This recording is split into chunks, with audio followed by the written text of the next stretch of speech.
चलिए, तो हम लोग देख रहे थे जुडिशरी के बारे में ना। तो जुडिशल एक्टिविज्म और जुडिशियल रिव्यू के बारे में हम लोग बात कर लिए थे, है ना।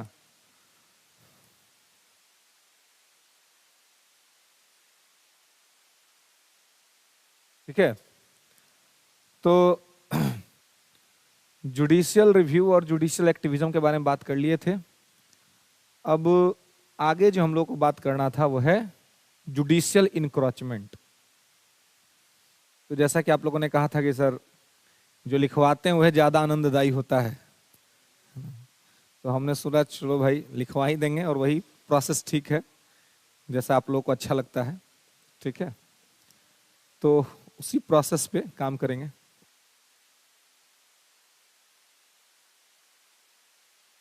तो जुडिशियल रिव्यू और जुडिशियल एक्टिविज्म तो हम लोग समझ लिए थे, ठीक है। अब हम लोग को उसके आगे देखना था न्यायिक अतिक्रमण, है ना, जिसके लिए इंग्लिश टर्मोलॉजी जो यूज होता है वो होता है जुडिशियल इनक्रोचमेंट, है ना। तो एक्टिविजन तक तो आपको मामला ठीक समझ में आया होगा। चलिए, एक्टिविज्म ठीक है मिला जुला के, क्योंकि जुडिशरी के माध्यम से लेजिस्लेटिव या एग्जीक्यूटिव अगर अच्छा काम नहीं कर रही है, अच्छा परफॉर्म नहीं कर रही है, तो ऐसे में जनता के मुद्दे, जनता के विश्वास और जनता की बातों को इनके द्वारा ही उठा दिया जाए, है ना। मतलब कि इनके माध्यम से उसको ये किया जाए। लेकिन आप देखिएगा कि इस तरह का जो सिचुएशन है, एक्टिविज्म तक तो ठीक है, लेकिन एक्टिविज्म से जब आगे बढ़ता है तो उसी को कहते हैं इनक्रोचमेंट, है ना। एक्टिविज्म से जब आगे बढ़ता है तो यही क्या हो जाता है, इनक्रोचमेंट हो जाता है। इसको कहते हैं न्यायिक अतिक्रमण। तो आप अतिक्रमण शब्द का मतलब तो आप जानते ही हैं। कहीं पर आप देखते हैं कि जेसीबी चल रहा है, यूपी में जेसीबी बड़ा चर्चा में रहता है। बाबा बुलडोजर बाबा, है ना, बाबा का बुलडोजर चल गया जी। तो बाबा का बुलडोजर कहाँ चलता है? बाबा का बुलडोजर चलता है अतिक्रमण पर। अतिक्रमण का मतलब ही होता है कि अपने क्षेत्र से निकल करके दूसरे के क्षेत्र को ग्रहित करना ही इनक्रोचमेंट है, अतिक्रमण है। तो ये अतिक्रमण अपना जो लोग भी किए हुए हैं, तो पहले से तो पेंडिंग था सारा अतिक्रमण, इनक्रोचमेंट, लेकिन बाबा जब आए सरकार में तो उन्होंने सबका हिसाब कर दिया, जितने लोग के। और एक हिसाब तो कंगना रनौत का भी हुआ था महाराष्ट्र में। बैठ के बेचारी नमकीन खा रही है, चाय पी रही है, आगे से जेसीबी दीवार ले गया। महाराष्ट्र सरकार ने वहां की जो एमसीडी है, म्युनिसिपल कॉर्पोरेशन बोर्ड, तो म्युनिसिपल कॉर्पोरेशन ने घर ढहा दिया। क्यों भाई? इनक्रोचमेंट था। इनक्रोचमेंट का मतलब ही है कि अपने सीमा क्षेत्र से निकल करके दूसरे के सीमा क्षेत्र को अधिग्रहित करना। तो अगर जुडिशियल इनक्रोचमेंट का बात हो रहा है, न्यायिक अतिक्रमण का बात हो रहा है, इसका मतलब यह हुआ कि जो न्यायपालिका है, जो जुडिशरी के है, सुप्रीम कोर्ट हो या हाई कोर्ट हो या डिस्ट्रिक्ट कोर्ट या सबऑर्डिनेट कोर्ट जिसको बोलते हैं, तो ये जो कोर्ट है, ये कोर्ट अपना काम करने के साथ दूसरे के काम में भी जब हस्तक्षेप कर रही है और दूसरा का काम भी करने लग रही है, यानी कि जब ये एग्जीक्यूटिव का भी काम करना शुरू कर दे, जब ये लेजिस्लेटिव का भी काम करना शुरू कर दे और उसको विस्थापित करने की कोशिश करने लगे, मतलब उसको हटा करके खुद ही काम करने की कोशिश करने लगे, तो ऐसा सिचुएशन ही क्या कहलाता है? इनक्रोचमेंट कहलाता है। कि अब आप दूसरा के जमीन में जाके अपन घर बना लीजिएगा तो इनक्रोचमेंट है ना। तो कभी ना कभी तो ढहेगा।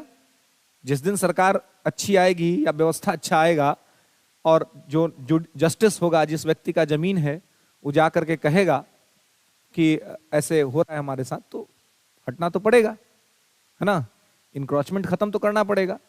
तो जुडिशरी पर इस तरह के आरोप लगते हैं कि जुडिशियल एक्टिविज्म दिखाते दिखाते जुडिशरी कहीं ना कहीं जुडिशियल इंक्रोचमेंट के स्तर पे पहुंच गई है, जो कि ठीक बात नहीं है। ठीक है, क्योंकि इससे संविधान में स्थापित शक्ति के पृथक्करण का सिद्धांत, सेपरेशन ऑफ पावर का जो पॉलिसी है, वो पॉलिसी कहीं ना कहीं डिस्ट्रॉय होता है, कहीं ना कहीं डिस्टर्ब होता है। तो कॉन्स्टिट्यूशन के द्वारा एस्टैब्लिश जो प्रोसीजर है, उस प्रोसीजर को फॉलो अप नहीं किया जाता है। तो अब तो न्यायालय का ये सबसे बड़ा दायित्व तो बन जाता है कि न्यायपालिका इसको प्रोटेक्ट करे, क्योंकि न्यायपालिका की जिम्मेवारी बनती है ना। तो इस पूरी चीज को समझने का प्रयास करेंगे कि भाई ये क्या होता है, कैसे होता है। रिव्यू तक तो हम लोगों ने देख लिया था, रिव्यू और एक्टिविज्म देख लिया था, इनक्रोचमेंट देखना था, तो थोड़ा सा लिखेंगे, फिर इसके बारे में बात करते हैं। न्यायिक अतिक्रमण लिखेंगे कि न्यायिक अतिक्रमण तब होता है, न्यायिक अतिक्रमण तब होता है जब न्यायपालिका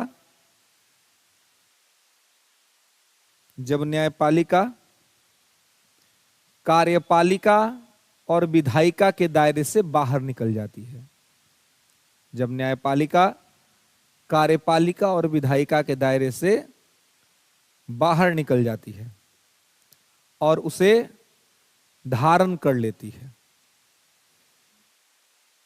बाहर निकल जाती है और उसे धारण कर लेती है। ठीक है, तो जब धारण कर लेती है तो क्या होता है,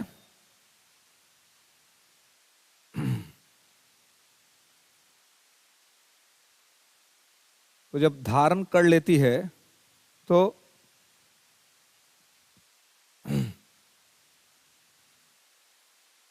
अब देखिए, तो जब जुडिशरी जो है ये यहां से बाहर निकल जाएगी, है ना, और इसको धारण करने की कोशिश करेगी, तो क्या होगा, पावर जो है वो पावर किसके कंट्रोल में आ जाएगा, जुडिशरी के, है ना।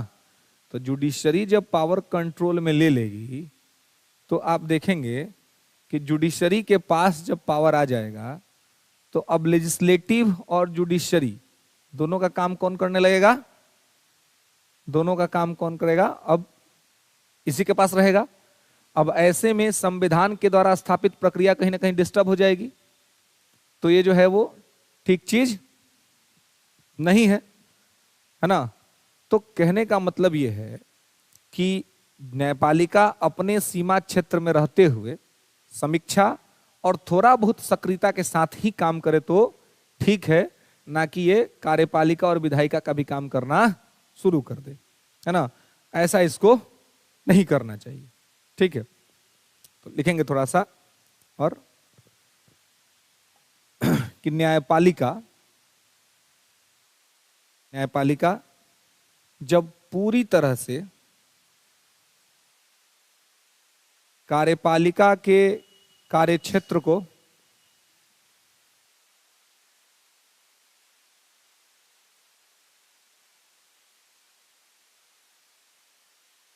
पूरी तरह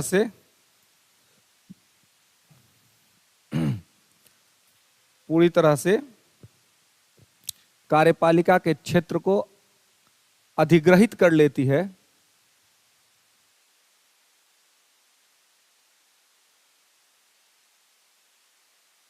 तो अधिग्रहित कर लेती है तो संविधान के द्वारा स्थापित शक्ति के पृथक्करण का सिद्धांत, तो संविधान के द्वारा स्थापित शक्ति के पृथक्करण का सिद्धांत स्थापित शक्ति के पृथक्करण का सिद्धांत में समस्या आ जाती है।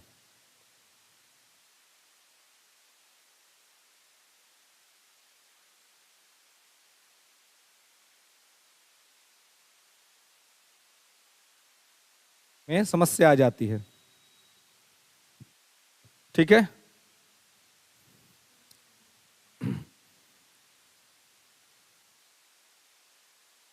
क्या हो जाता है, समस्या आ जाती है। तो अब आप देखेंगे कि जब संविधान को स्थापित और संविधान का गारंटी देने का काम किसको है, संविधान का अभिभावक कौन है, प्रोटेक्टर कौन है, सर्वोच्च न्यायालय। आज जब सर्वोच्च न्यायालय ही इंक्रोचमेंट करेगा तो फिर तो मामला बहुत दिक्कत भरा हो जाएगा, है ना, फिर तो मामला में समस्या हो जाएगा ना। क्योंकि कहने का मतलब यह है कि अगर इंक्रोचमेंट न्यायपालिका ही करना शुरू कर देगी तो न्यायपालिका का काम है संविधान को व्याख्यायित करना, संविधान को संरक्षित करना, संविधान की मान्यताओं और परंपराओं को बनाए रखना। और न्यायपालिका ही अगर इंक्रोचमेंट की तरफ आगे बढ़ेगी तो कहीं ना कहीं संविधान के द्वारा स्थापित मानकों पर कुठाराघात होगा। तो ऐसे में ये अपने आप ही न्यायपालिका को अपना गार्जियन बनना पड़ेगा, क्योंकि हमारे यहाँ एब्सोल्यूट पावर तो किसी के पास नहीं है, पार्लियामेंट्री सोवरेनिटी तो पार्लियामेंट को है नहीं, और ना ही जुडिशियल सुपरमेसी है न्यायपालिका के पास। तो ऐसे में तो बहुत आगे बढ़ करके संसद भी कुछ नहीं कह सकती। अगर कहना शुरू करेगी, करना शुरू करेगी तो कोर्ट कह देगा कि it's a violation of the basic structure of the Indian constitution, मूल संरचना का उल्लंघन हो रहा है। और ऐसा अगर इधर से भी हो गया, संसद अगर ऐसा करने लगेगी और न्यायपालिका इसको नहीं सुनेगी तो दो स्थापित जो संस्थाएं हैं संविधान के द्वारा, उनके बीच कहीं ना कहीं क्या हो जाएगा, दिक्कत शुरू हो जाएगा, उनके बीच समस्या कहीं ना कहीं शुरू हो जाएगी। तो यह बहुत जरूरी है कि इस चीज को क्या किया जाए, ठीक किया जाए, इस चीज को कंट्रोल किया जाए, है ना। तो अब आप देखेंगे कि जब सुप्रीम कोर्ट, हाई कोर्ट और सबऑर्डिनेट कोर्ट के द्वारा बराबर इंक्रोचमेंट का ऐसा आरोप लग रहा है ना, कि इंक्रोचमेंट हो रहा है, तो ऐसे में कोर्ट को और व्यवस्था को चाहिए कि वो इस बात का ध्यान रखे और सक्रियता तक अपने गतिविधि को लागू रखे, है ना, सक्रियता तक अपने गतिविधि को लागू रखे, सक्रियता से आगे ना बढ़े, क्योंकि सक्रियता से जनता के हितों का रक्षा हो जाता है कहीं ना कहीं। लेकिन अगर सक्रियता से आगे बढ़ेगा तो फिर मामला जो है सो दिक्कत हो जाएगा, है ना। अच्छा, आप लोग इंग्लिश में लिखिएगा ना जी, इसे इंतजार कर रहे थे हम लोग कि पेनवा ना चल रहा हो। हाँ, अरे तो हिंदी भी तो मान लीजिए कि हिंदी में भी तो इतना तो हिंदी होगा ना कि लिख ले, बात बूझ ले, समझ ले। कौन सा वर्ड नहीं समझ में आता है? क्या? पृथक्करण। पृथक्करण का मतलब होता है बंटवारा करना, अलग अलग कर देना, पृथक कर देना, है ना, जिसको इंग्लिश में सेपरेशन बोलते हैं, है ना। तो आजकल ही को ट्रेंड हो गया है। कोई आदमी कहेगा ना कि हमको हिंदी में ये वर्ड नहीं समझ, तब सामने वाला उकरा से बड़का मूर्ख होता है, उसका इंग्लिश बता देगा। अब वो उसको हिंदी में मतलब नहीं बुझा रहा है और उसको इंग्लिश बता देगा। कितना आदमी को इंग्लिश में मतलब नहीं बुझा तो उसको हिंदी बता देगा। हिंदी का मतलब भी हिंदी में है, इंग्लिश का मतलब भी इंग्लिश में है ना। तो अब पृथक्करण का आप कोई पूछ रहा है कि पृथक्करण, अब जिसका इंग्लिश मीडियम उससे सेपरेशन समझ जाएगा। लेकिन बहुत बार हिंदी मीडियम के विद्यार्थी को ये दिक्कत हो जाता है कि भाई पृथक्करण का मतलब क्या है। अब उसको कहिएगा सेपरेशन, तो पहले उसको हिंदी नहीं बुझा रहा था, ऊपर से इंग्लिश का डोज है, तो कहेगा कि यार बेकार पूछ लिए इससे इसका क्या मतलब होता है ना। तो पृथक्करण का मतलब होता है अलग अलग होना ना, अलग अलग कर देना, ठीक है।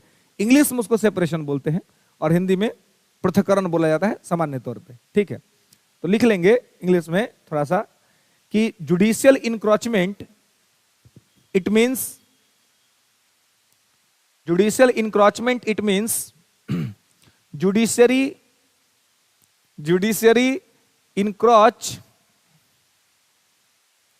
judiciary encroach the power of executive and legislative, judiciary encroach the power of executive and legislative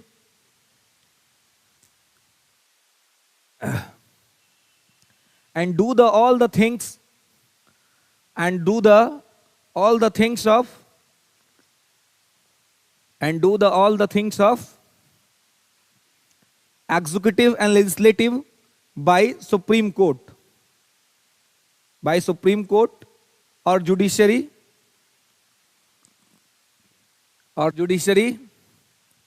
that is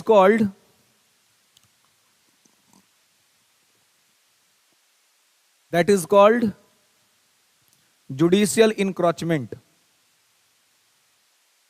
That is called judicial encroachment.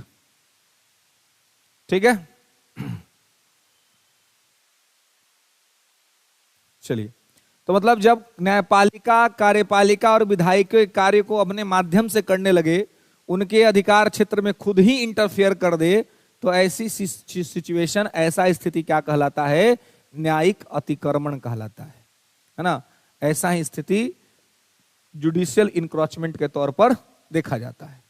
ठीक है, नेक्स्ट आगे लिखेंगे कि न्यायिक अतिक्रमण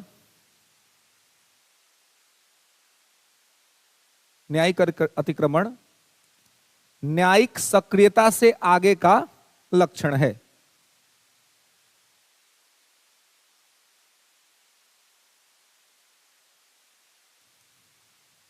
ठीक है, न्यायिक अतिक्रमण न्यायिक सक्रियता से आगे का लक्षण है।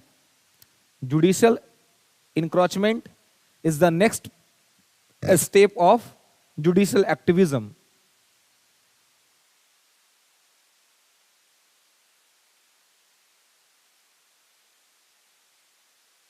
ठीक है, लेकिन न्यायिक सक्रियता और न्यायिक अतिक्रमण के बीच की विभाजन रेखा, न्यायिक सक्रियता और न्यायिक समीक्षा के बीच की विभाजन रेखा, न्यायिक सक्रियता और न्यायिक अतिक्रमण के बीच की विभाजन रेखा काफी पतली है। विभाजन रेखा काफी पतली है।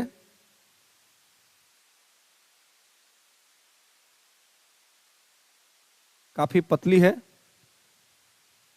जो कभी भी एक दूसरे के आर पार हो जाती है।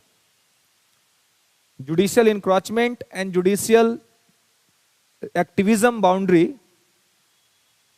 Judicial encroachment and judicial activism boundary line is very thick, it any time cross the line, it any time cross the line।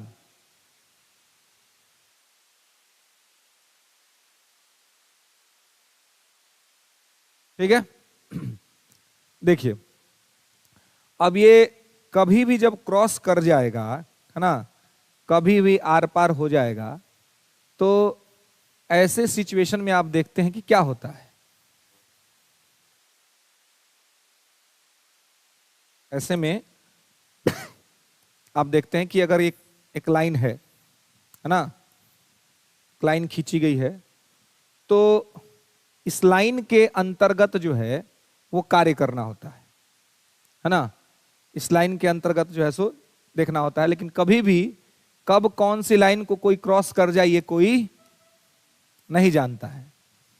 तो जब लाइन क्रॉस कर जाएगा तो ऐसे में क्या होगा? दिक्कत हो जाएगी। इसके बहुत बार ऐसे उदाहरण देखने को मिले हैं जब ये देखा गया है कि एग्जीक्यूटिव और लेजिस्लेटिव के कार्यों को न्यायपालिका के द्वारा किया गया है। तो यही न्यायिक अतिक्रमण न्यायिक दुस्साहस बन जाता है। न्यायिक अतिक्रमण जो है ये क्या बन जाता है? न्यायिक दुस्साहस, कि यार अब तो हम कुछ भी करेंगे, अब तो हम ही करेंगे, दूसरा कोई नहीं करेगा। तो ये इस तरह का जो माइंड सेट होता है या इस तरह की जो चीजें होती हैं वो अपने आप में क्या होती हैं? घातक होती हैं और ये आपको काफी परेशान कर सकता है। तो ऐसे में बहुत जरूरी होता है कि इन चीजों का ध्यान रखा जाए और इन चीजों को का ख्याल रखा जाए। ठीक है, प्रोसीड। लिखेंगे फॉर एग्जाम्पल, लेंगे कि न्यूनतम मजदूरी, मिनिमम वेज,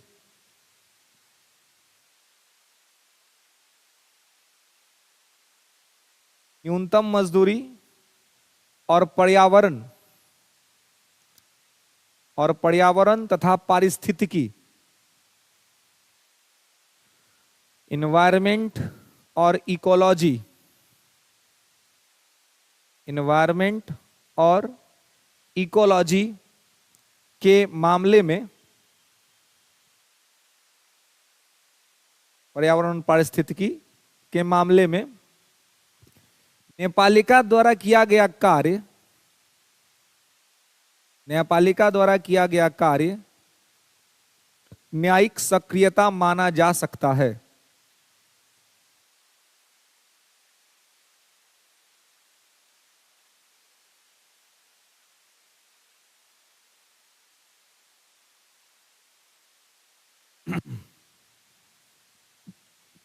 ठीक है, ओके।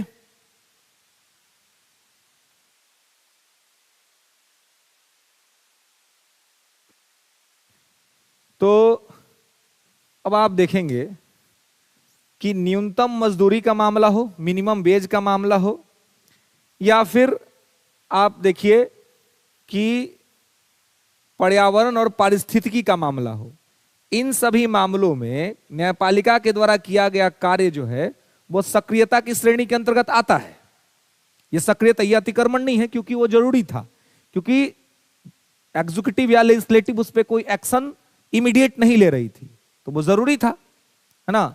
लेकिन हर मामले में इंटरफेयर कर देना ये ठीक बात नहीं है। ठीक है, लास्ट लाइन क्या लिखे हैं?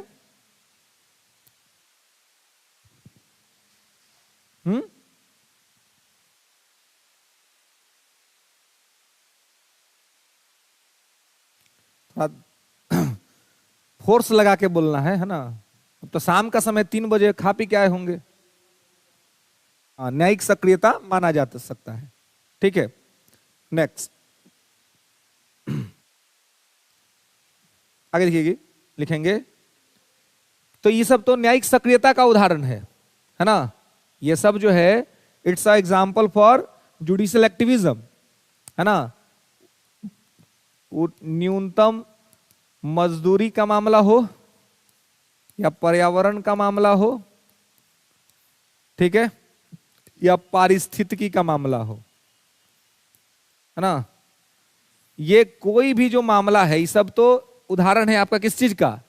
ये सब उदाहरण है किसका? तो ये सब उदाहरण है आपका जुडिशियल एक्टिविज्म का।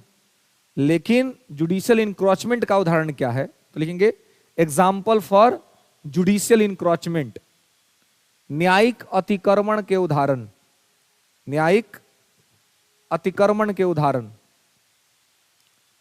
तो न्यायिक अतिक्रमण का उदाहरण क्या है? पुलिस सुधार, पुलिस रिफॉर्म। अब ये तो कंप्लीट एग्जीक्यूटिव का मामला है, लेकिन इसमें भी कौन इन्वॉल्व हो गया? कोर्ट।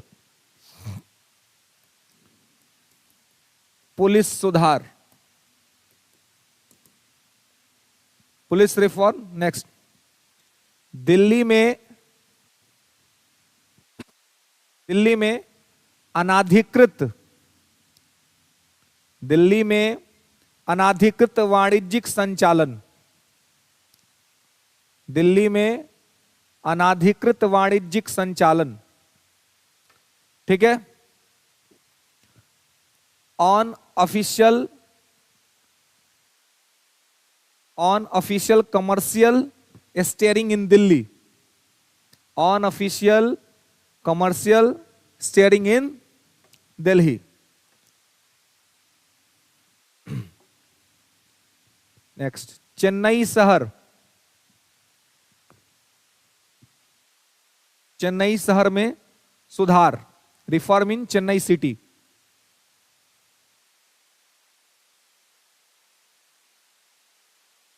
ठीक है। अब चेन्नई में क्या होता था? चेन्नई शहर का जब डेवलपमेंट, मतलब वहां पे काम हो रहा था, तो उसमें सारा अनाधिकृत जो चीजें थी उसको सुप्रीम कोर्ट ने ही, जिस यूपी में बाबा बुलडोजर चलवाते हैं वहां सुप्रीम कोर्ट ने चलवा दिया अपनी मर्जी से, जाओ भाई गिरा दो, है ना। जबकि ये काम किसका है? एग्जीक्यूटिव का है, ये एग्जीक्यूटिव को करना था।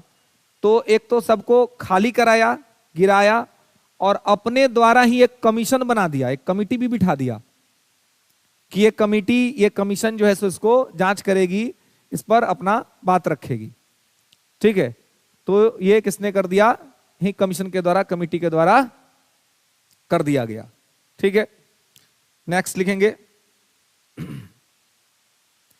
झारखंड विधानसभा के लिए कार्यवाही। झारखंड विधानसभा के लिए कार्यवाही, activity for Jharkhand legislative assembly.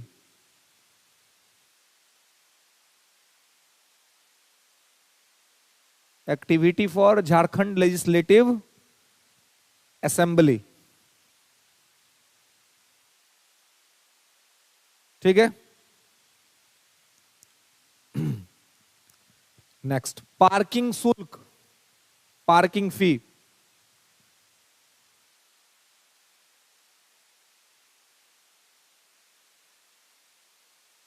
ठीक है, पार्किंग शुल्क, है ना, ये भी किसके द्वारा किया गया? सुप्रीम कोर्ट के द्वारा। नेक्स्ट हेलमेट पहनना, हेलमेट पहनना। ठीक है, वन वे ट्रैफिक,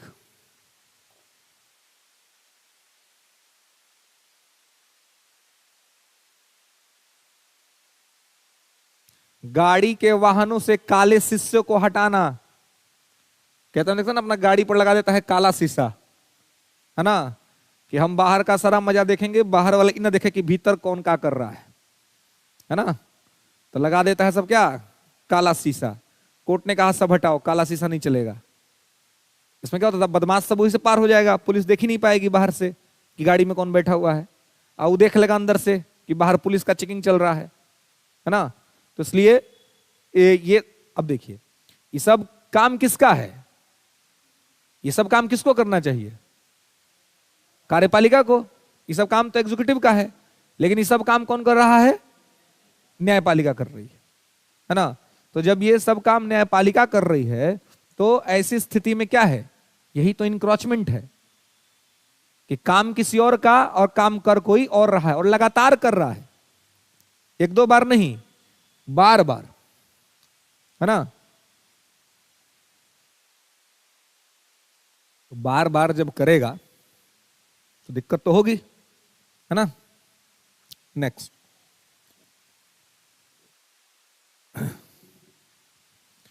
आगे लिखिएगा,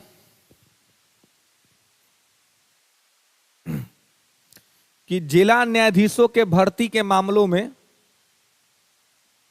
जिला न्यायाधीशों के भर्ती के मामलों में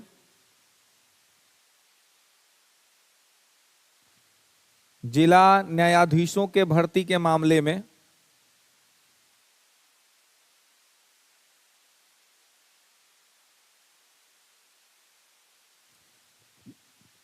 उच्च न्यायालय द्वारा, जिला न्यायाधीशों के भर्ती के मामले में उच्च न्यायालय के द्वारा तमिलनाडु लोक सेवा आयोग के कार्यों को हड़पना।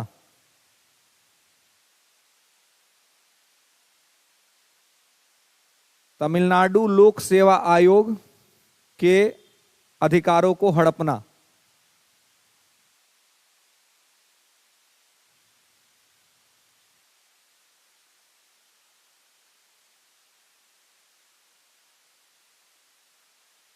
ठीक है, तमिलनाडु लोक सेवा आयोग के कार्यों को हड़पना, उसकी शक्ति को क्या कर लिया? हड़प लिया, है ना। नेक्स्ट, तो तमिलनाडु उच्च न्यायालय के शक्तियों को हड़पना। अब देखिए, आप देखेंगे कि जैसे बिहार ही है, तो बिहार में भी क्या है? जुडिशियल सर्विस कमीशन है, हर राज्य में डिस्ट्रिक्ट स्तर पर, है ना, जो डिस्ट्रिक्ट स्तर पर या सबऑर्डिनेट कोर्ट में जो जज होते हैं वो जिला स्तर का, स्टेट के लिए जुडिशियल सर्विस का एग्जाम होता है ना। तो इसी में क्या होता है कि ये होते हैं, है ना, मतलब एग्जाम होता है और इसी एग्जाम के तहत वो पास करके ज्वाइन कर लेते हैं। तो जब विवाद हुआ तमिलनाडु में कुछ, तो कोर्ट ने क्या कर दिया कि लाओ हम ही कर देते हैं काम। भाई कोर्ट का काम है जस्टिस करना ना, कोर्ट का काम न्याय करना है, न्याय करे।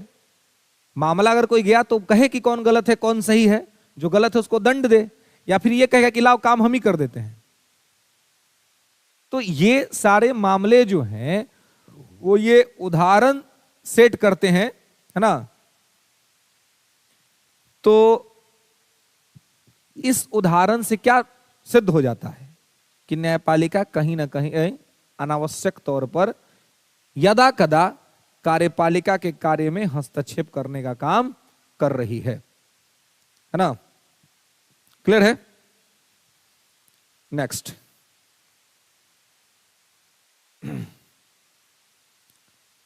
चलिए आगे लिखेंगे कि विधानसभाओं का वीडियोग्राफी का मामला, विधानसभाओं का वीडियोग्राफी का मामला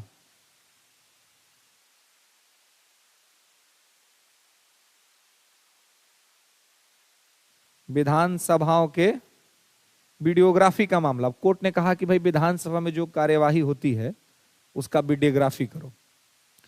अब बताइए कि ये तो लेजिस्लेचर का पार्ट है, तो विधायिका का काम है, और नियम यह भी है कि विधायिका के अंदर में कुछ हो रहा है तो कोर्ट उसका रिव्यू नहीं करेगा। अब बावजूद इसके अगर कोर्ट इस तरह का आदेश निकालता है कि भाई आप जो है उसके हम रिव्यू कराएंगे, उसकी समीक्षा कराएंगे, तो ऐसे में कहीं ना कहीं जो पृथक्करण का जो सिद्धांत है वो पूरी तरीके से डिस्ट्रॉय हो जाता है ना। जो सेपरेशन का जो सिद्धांत है वो पूरी तरीके से कहीं ना कहीं क्या हो जाता है, डिस्टर्ब हो जाता है। तो ऐसे में आप देखेंगे कि इस सिचुएशन को ठीक करने का, सही करने का जो काम है वो किसका है, तो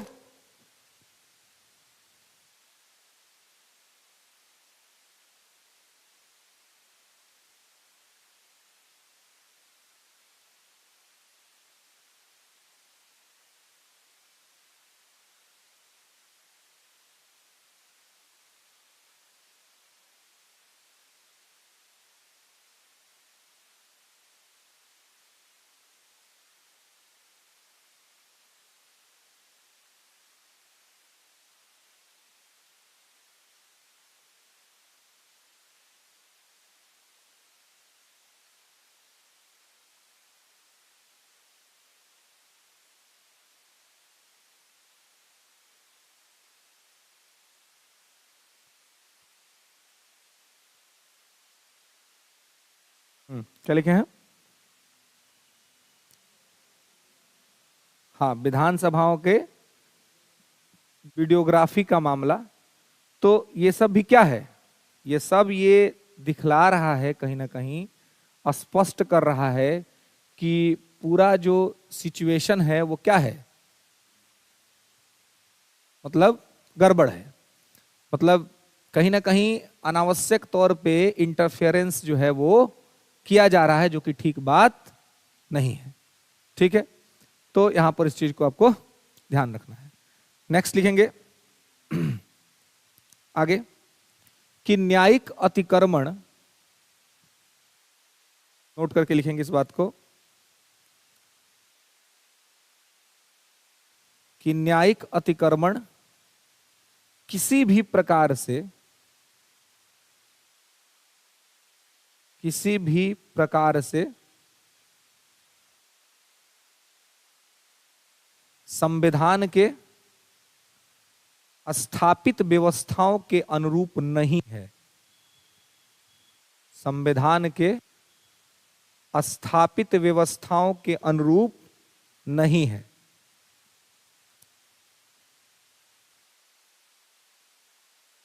ठीक है।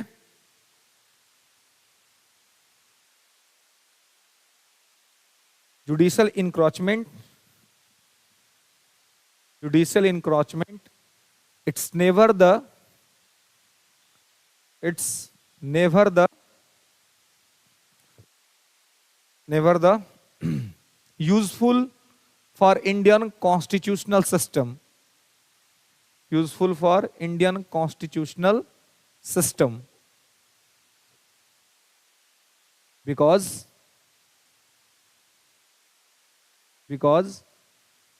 it's a completely, because it's a completely threat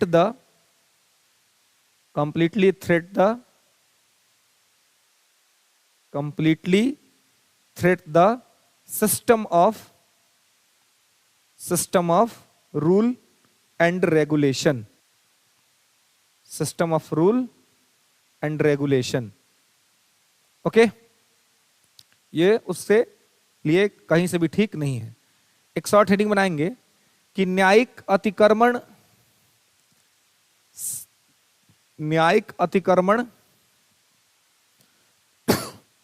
हानिकारक क्यों है?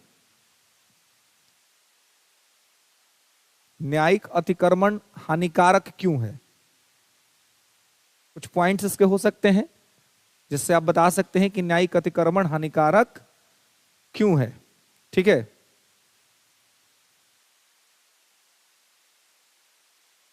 तो पहला, शक्ति के पृथक्करण के सिद्धांत का उल्लंघन, शक्ति के पृथक्करण के सिद्धांत का उल्लंघन, it's a violation of separation of power rule, शक्ति के पृथक्करण के सिद्धांत का उल्लंघन, it's a violation of power of separation. मतलब कि पहला चीज तो इससे यही हो जाता है कि शक्ति के पृथक्करण का सिद्धांत जो है वो डिस्ट्रॉय हो जाता है। दूसरा पॉइंट, बार बार हस्तक्षेप के कारण, बार बार हस्तक्षेप के कारण संविधान के, बार बार हस्तक्षेप के कारण संविधान के दो अंग आपस में, संविधान के दो अंग या व्यवस्था के दो अंग, संविधान अथवा व्यवस्था के दो अंग आपस में टकराते हैं, आपस में टकराते हैं।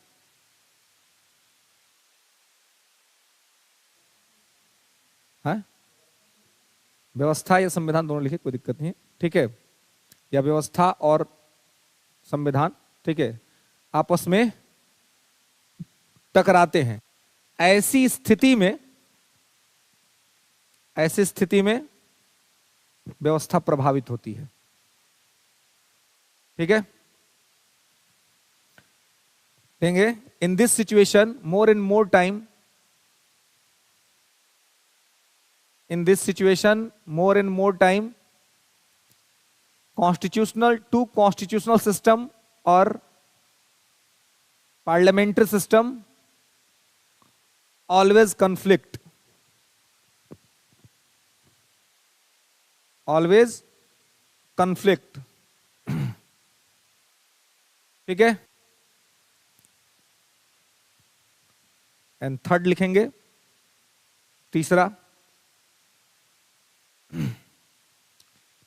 कि सरकार के कार्यकारी और विधायी, सरकार के कार्यकारी और विधायी, ऑफिस के पास आ गए हैं आप? ठीक, आते हैं। ठीक है, सरकार के विधायी और कार्यकारी अंगों के स्वतंत्र पूर्वक कार्य करने में बाधा,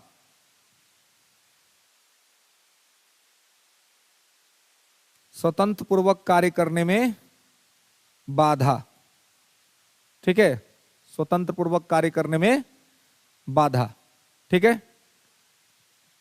लिखेंगे कि it's a violate, it's a violate the legislative and executive work and liberty, it's a violate the executive and legislative work and liberty. Okay, इन सबको ये क्या करता है, प्रभावित करता है, इंपैक्ट करता है। ओके, इसको ध्यान रखना है, याद रखना है। नेक्स्ट, अब देखिए, तो ऐसे में जब ये बनी बनाई व्यवस्था कहीं ना कहीं है या व्यवस्था के खिलाफ काम करता है, तो ऐसे में क्या करना चाहिए, ऐसे में क्या चीज जो है वो इस चीज को ठीक कर सकता है या कंट्रोल कर सकता है। तो लिखेंगे फ्यूचर अप्रोच, भविष्य का दृष्टिकोण। फ्यूचर अप्रोच क्या हो सकता है, फ्यूचर अप्रोच,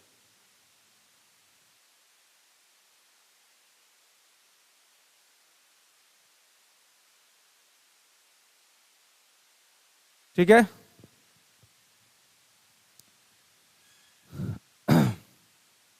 भविष्य का दृष्टिकोण। अब फ्यूचरिस्टिक अप्रोच क्या हो सकता है, ये सब दिक्कत तो है ही। तो पहला, न्यायिक समीक्षा की सीमा होनी चाहिए, न्यायिक समीक्षा की सीमा होनी चाहिए। Limitation for should be, limitation should be judicial review, limitation should be judicial review.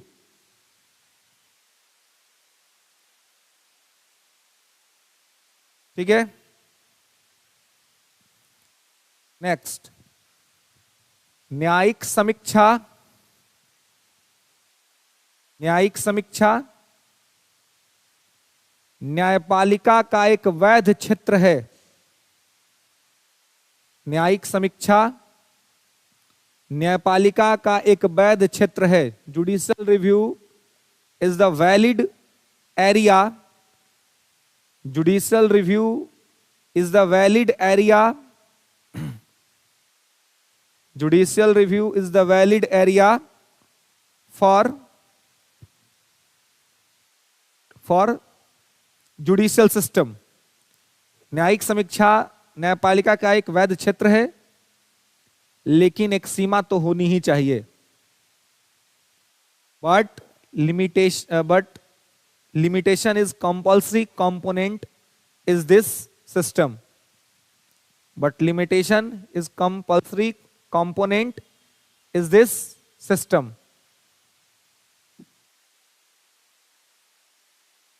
Next, न्यायिक समीक्षा की शक्ति का प्रयोग मजबूत और संतुलित होना चाहिए। न्यायिक समीक्षा की शक्ति का प्रयोग मजबूत और संतुलित होना चाहिए। न्यायिक समीक्षा की शक्ति का प्रयोग मजबूत और संतुलित होना चाहिए। ठीक है, मजबूत और संतुलित होना चाहिए। ठीक है। नेक्स्ट, लोकतंत्र में सभी संस्थाओं की तरह न्यायपालिका को भी जवाबदेह होना चाहिए। लोकतंत्र में सभी संस्थाओं की तरह न्यायपालिका को भी जवाबदेह होना चाहिए, जवाबदेह होना चाहिए। ठीक है, न्यायपालिका को भी जवाबदेह होना चाहिए। नेक्स्ट, और उसे अपनी सीमा पता होनी चाहिए, और उसे अपनी सीमा पता होनी चाहिए।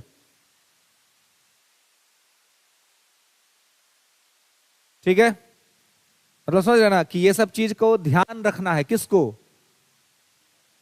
न्यायपालिका को, है ना, कि भाई उसको भी रिस्पॉन्सिबल बनना, उसको भी सिस्टम को प्रोटेक्ट करना है। ये नहीं कि सारा सिस्टम हम ही चला लेंगे, सारा सिस्टम हम ही कंट्रोल कर लेंगे। ये देश न्यायिक सर्वोच्चता का देश नहीं है। अन्यायिक सर्वोच्चता वाला देश भी ऐसा नहीं करता है, तो हम क्यों ऐसा करें? हमारे देश में भी ऐसा नहीं होना चाहिए। मत समझ रहे हैं? तो इस चीज को यहां पर ध्यान देना है और कंट्रोल करना है। ओके, नेक्स्ट आगे लिखेंगे। शक्तियों के पृथक्करण का सिद्धांत, शक्तियों के पृथक्करण का सिद्धांत की रक्षा करना, शक्तियों के पृथक्करण के सिद्धांत की रक्षा करना, शक्तियों के पृथक्करण की सिद्धांत को रक्षा करना न्यायपालिका का सबसे बड़ा ध्येय होना चाहिए। शक्तियों के पृथक्करण के सिद्धांत का रक्षा करना न्यायपालिका का सबसे बड़ा ध्येय होना चाहिए। ठीक है, it is the prime objective या apex objective of the judiciary to protect the violation, separation of the power, शक्तियों के पृथक्करण का सिद्धांत, है ना। तो ये सब क्या आप ये सब सुझाव में बता सकते हैं कि ये सब चीज को ध्यान रखना चाहिए, ये सब चीज को कंट्रोल करना चाहिए स्टेट के द्वारा। ठीक है, हाँ जी, ध्येय होना चाहिए। ध्येय बोले तो लक्ष्य, है ना, ध्येय होना चाहिए। ठीक है,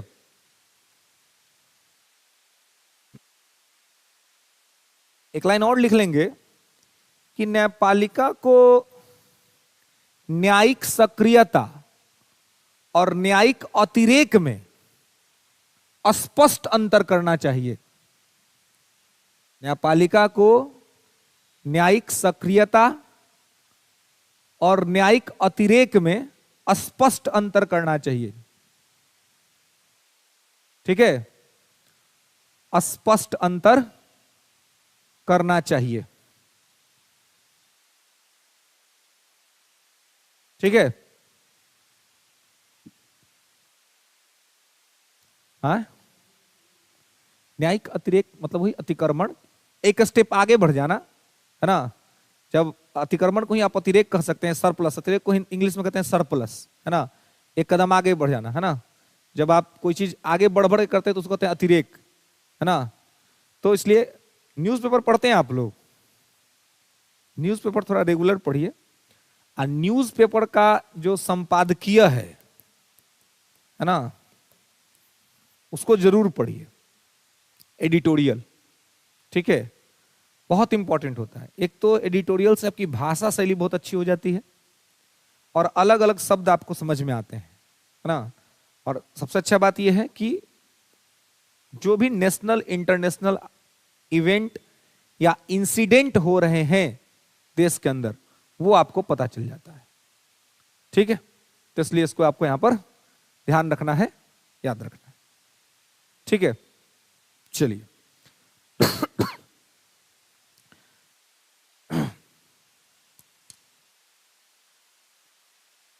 नेक्स्ट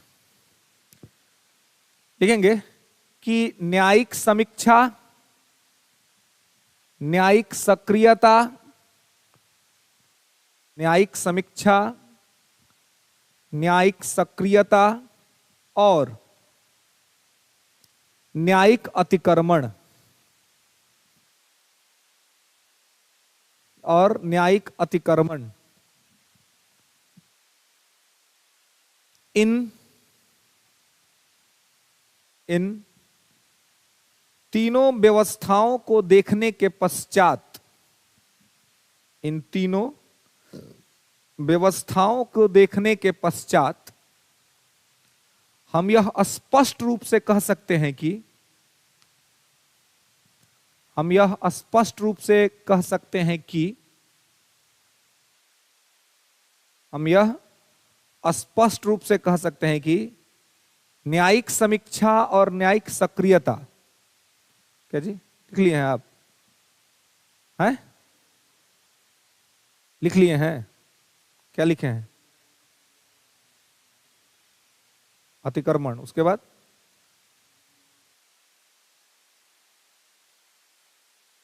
हैं? लिखे हैं आप? उसमें से पढ़ रहे हैं, काहे नहीं लिखे हैं? हैं?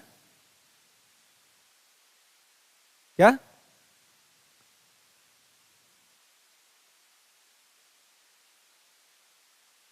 क्या इंतजार कर रहे थे कि सब लिख ले तो उसमें से देख के लिखेंगे? इंग्लिश में लिखते हैं आप?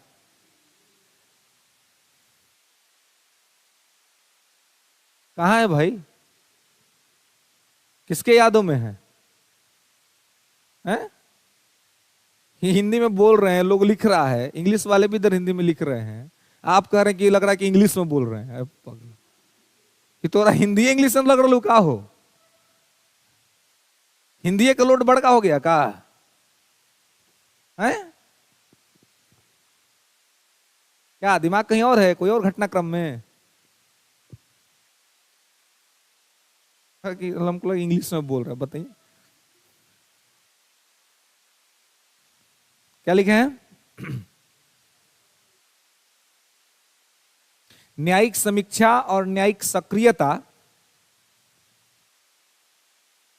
न्यायिक समीक्षा और न्यायिक सक्रियता तो एक बेहतर व्यवस्था है,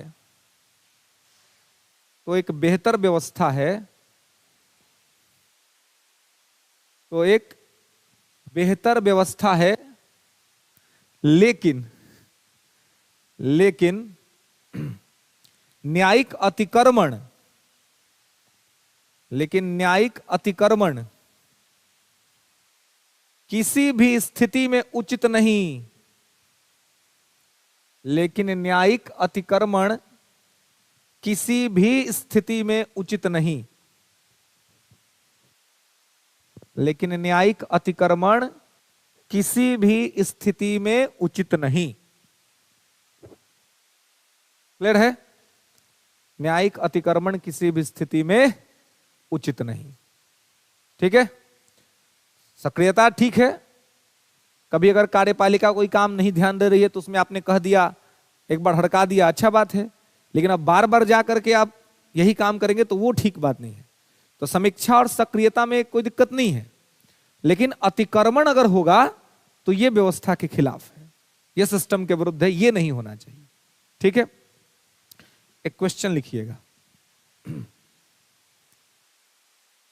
लिखेगा कि न्यायिक समीक्षा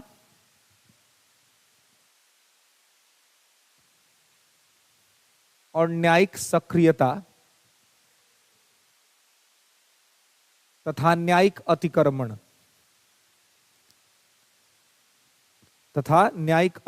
में क्या अंतर है?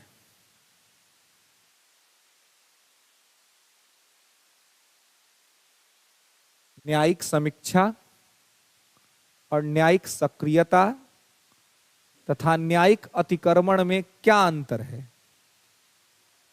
क्या आप इस बात से सहमत हैं कि, क्या आप इस बात से सहमत हैं कि संवैधानिक व्यवस्था के लिए यह बेहतर है? चर्चा करें। संवैधानिक व्यवस्था के लिए यह बेहतर है? चर्चा करें।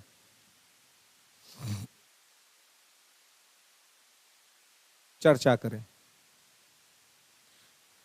देखिए, इस क्वेश्चन को आपको अभी यहीं लिखना है, ठीक है? यहीं 30 मिनट्स में 30 मिनट लिख लीजिएगा ना। ये घड़ी फास्ट है, इस घड़ी के हिसाब से मत चलिएगा, है ना? अभी आपके घड़ी में 5:30 हो रहा होगा, 35 तो 25 मिनट 25 मिनट है ना। अगर 6-5 में आप लिखना चाहे लिखने, कोई दिक्कत नहीं है, ठीक है। लेकिन आपको इसको लिखना है कितने में, तो 6 बजे तक आप अगर चाहे तो लिख करके सबमिट करके जा सकते हैं। लेकिन हाँ, कंटेंट आप जितना अच्छा डाल सके, ठीक है, जितने अच्छे बात लिख सके। और थोड़ा सा आप लोग स्पेस बना लीजिए पीछे, एक उनको छोड़ दीजिए अपने मित्र को, है ना, 2 मित्र आगे आ जाइए, ठीक है ना। और इधर भी जो एक मित्र हैं रेड शर्ट, आगे आ जाइए आप। एक बेंच पे पर्याप्त जगह है, एक बेंच पे एक ही व्यक्ति रहे।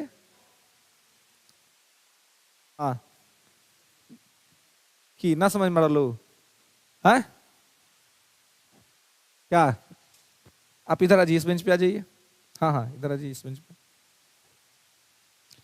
क्वेश्चन हिंदी में समझ में आ रहा है ना।